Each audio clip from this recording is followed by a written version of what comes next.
The day before my marriage, I opened the door and saw my stepsister in bed with my fiancé. For a moment, I thought I was hallucinating.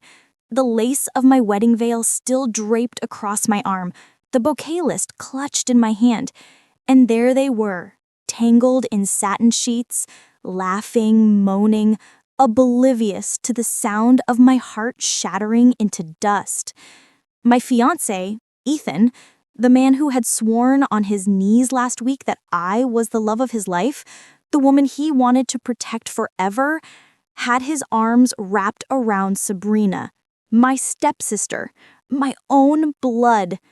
She saw me first. She didn't flinch. She smirked. That wicked curve of her lips was sharper than a knife. "Oh, you weren't supposed to find out this soon," she whispered, biting Ethan's ear. And he laughed. My body went numb. The bouquet list fell to the floor, but the sound of the paper didn't matter, because inside me, something cracked. My childhood, my sacrifices, my entire life of swallowing pain so others could smile, all of it boiled, bubbled, and burned into something dark.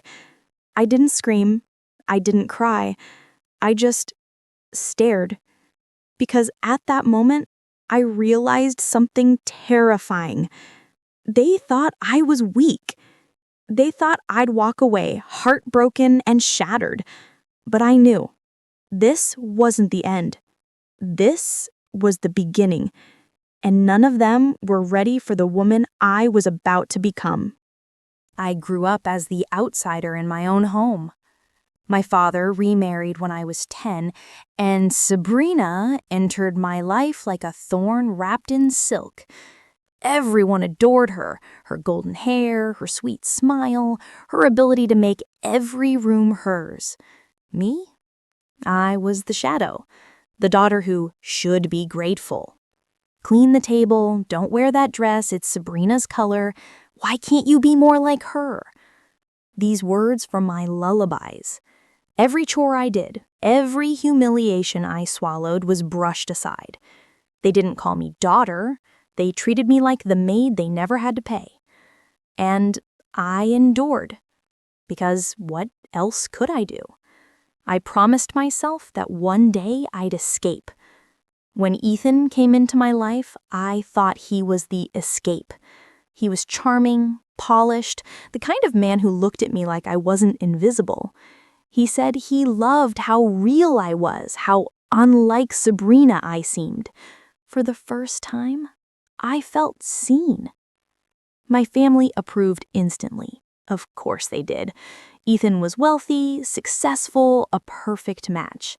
Sabrina pouted, but I didn't notice then. Jealousy had always been her perfume. Months passed and wedding bells drew closer. My dress fit perfectly, the invitations were sent, and the house buzzed with fake joy. My stepmother fussed over flowers, Sabrina pretended to help. And me? I was a girl with trembling hands, trying to believe happiness was finally mine. Until that night. I still remember Ethan's voice earlier in the evening. "Don't be nervous, love. Tomorrow you'll be my wife. Forever." Forever. What a cruel joke. Because an hour later, I opened his hotel door and found him buried in Sabrina. The betrayal was fire in my veins. My knees wanted to collapse, but my soul, it roared awake. For the first time, I didn't feel weak. I felt dangerous. I walked away without a word. Behind me, their laughter echoed like a curse. But in my silence, I was making a promise. They would regret this. The wedding day arrived. My family glowed like peacocks in their expensive outfits. Sabrina smirked in her pale blue gown, hiding her victory behind false sisterly hugs. Ethan stood at the altar, handsome in his tux, pretending nothing had happened. And me? I was a girl with trembling hands, trying to believe happiness was finally mine. But fate had other plans. Because when the priest called for the groom, Ethan smiled, but the church doors burst open, and he walked in. Damien Valerio. The name alone was enough to silence an entire room. At 25, he was already whispered about in hushed tones. Billionaire, Mafia heir, untouchable. His tailored suit was midnight itself, his gaze sharp enough to slice skin. He didn't ask permission, he didn't wait for approval. He walked straight to me, his hand curling around mine like it had always belonged there. He said, "This wedding will not happen with a liar at the altar." Gasps filled the church. My father stuttered, my stepmother nearly fainted, Sabrina's smirk faltered, and Ethan went pale. Damien's eyes locked on me. She's mine, from this moment forward, and anyone who has a problem, his cold smile froze every whisper, they can deal with me. The priest trembled. My family burned with fury and fear. But me? For the first time, I didn't feel abandoned. I felt chosen. I should have been afraid. He was dangerous, a man that dealt in shadows and bullets. But when he slipped the ring on my finger, his ring, heavy and dazzling, something inside me shifted. I wasn't the weak girl anymore. I was his queen in the making, and when he leaned close, brushing his lips near my ear, his words chilled me to the bone. "I know what Ethan and Sabrina did to you, and if you let me, I'll make them pay." My heart pounded. I glanced at Ethan, whose face was drenched in horror, and Sabrina, whose mask had finally cracked. And in that moment, I smiled, because I finally understood. This wasn't the end of my story. It was the beginning of their downfall. When Damien slipped that ring on my finger, I thought my heart couldn't take more shocks. But life with him, it wasn't just a shock. It was an earthquake that shattered everything I thought I knew about love, loyalty, and power. The morning after the wedding that never was, I woke up in a penthouse that looked like something ripped from a billionaire's fantasy. Marble floors, glass walls overlooking the city, a bed big enough to swallow me whole. And Damien? He was leaning against the balcony, shirtless, sipping his espresso like a scene from a forbidden dream. "You don't belong to them anymore," he said without looking at me. His voice was calm, but every word felt like a command written in fire. "You belong to me now." My first instinct was fear, but underneath it, buried deep, was something else, relief.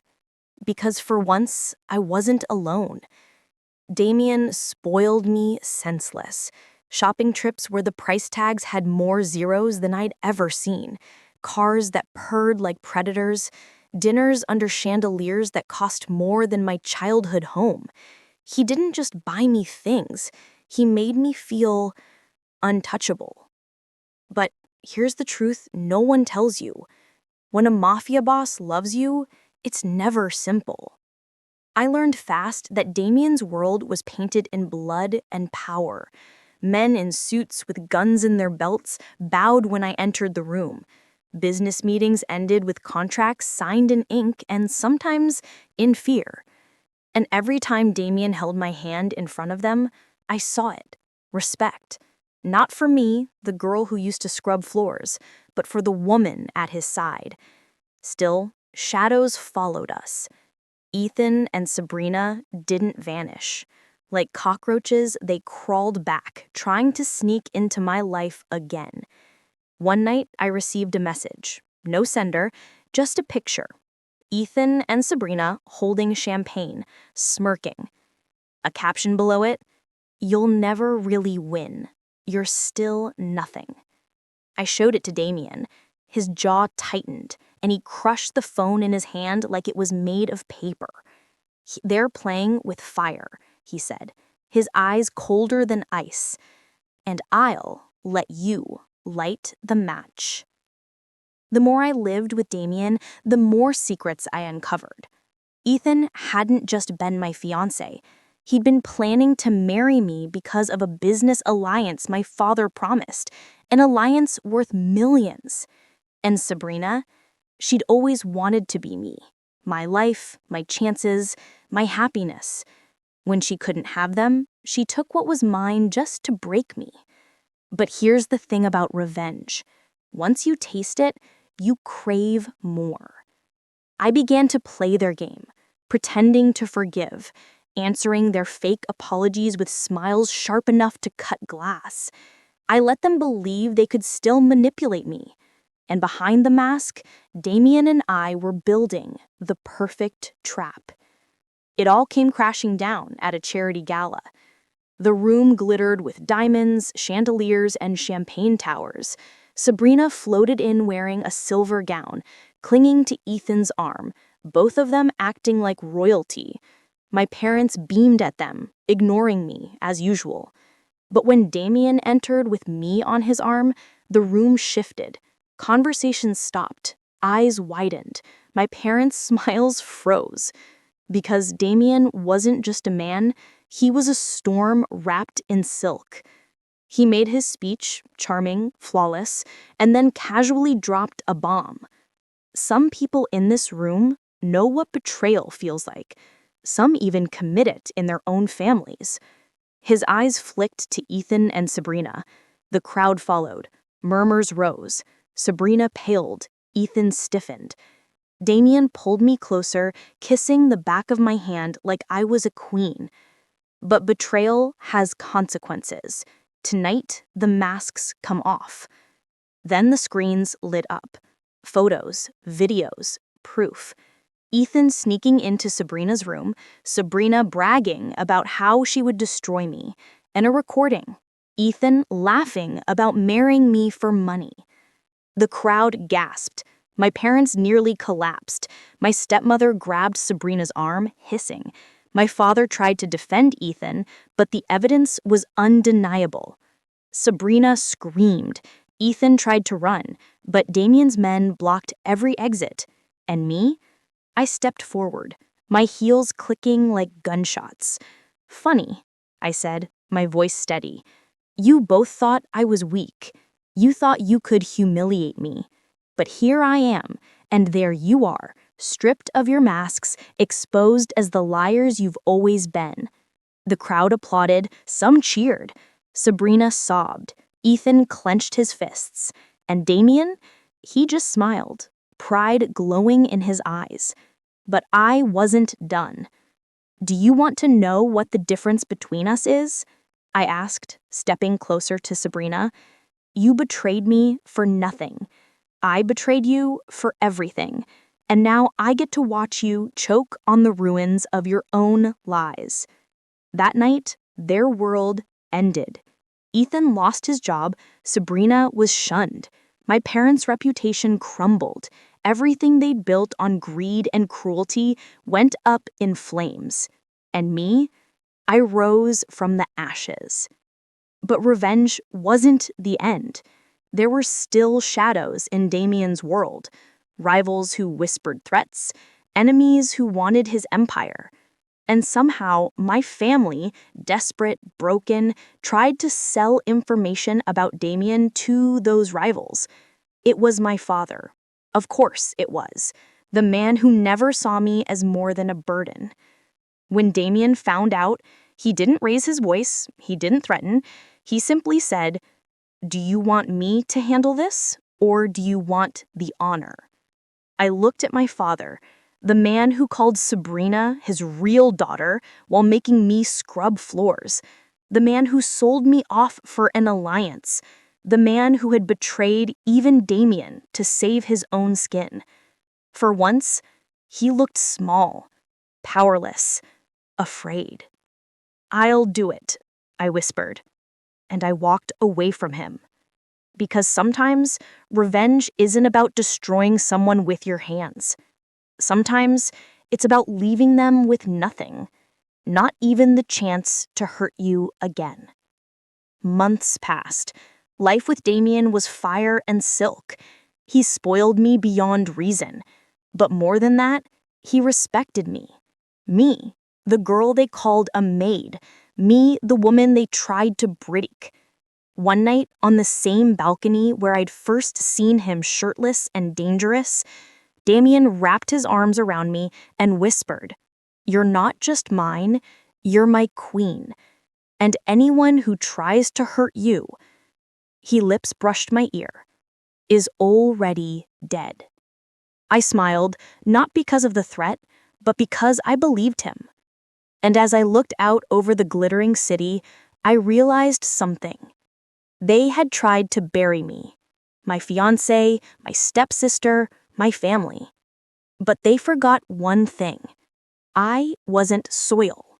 I was fire. And now, with Damien by my side, I would never be silenced again. If you enjoyed watching this story, we would truly appreciate it if you subscribe to our channel. Your support means the world to us and keeps us motivated to create more emotional and inspiring stories for you.